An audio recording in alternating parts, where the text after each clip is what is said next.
அண்ணன் யாரு?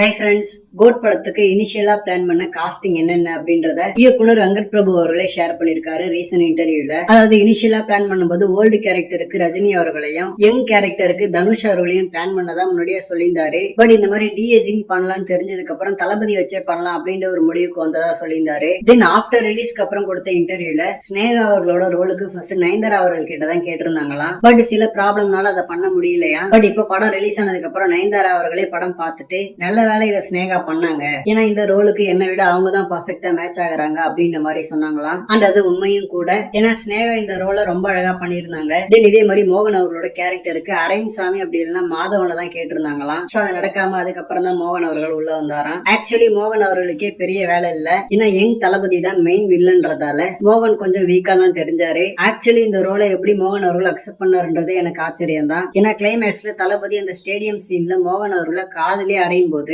கொஞ்சம் எனக்கே ஒரு வியர்டான ஃபீலிங் இருந்துச்சு. ஏன்னா 90sல மோகன் அவர்கள் ஒரு மிகப்பெரிய ஆக்டர்ன்றதால அவர் அந்த மாதிரி நக்கலா அடிச்சது கொஞ்சம் வியர்டான ஃபீலிங்க கொடுத்தது. சோ மோகன் அவர்கள் இந்த ரோல் அக்செப்ட் பண்ணது கொஞ்சம் ஆச்சரியமா தான் இருக்கு. அண்ட் அதே மாதிரி த்ரிஷா ஆடின அந்த சாங்குக்கு ஃபர்ஸ்ட் ஸ்ரீலீலா அவர்கள் தான் ஆட போறாங்கன்ற மாதிரி ஒரு நியூஸ் இருந்துச்சு. சோ இந்த மாதிரி காஸ்டிங்ல நிறைய சேஞ்சஸ் இருந்தாலும் ஃபைனலா எல்லாமே பாசிட்டிவா தான் அமைஞ்சிருக்கு.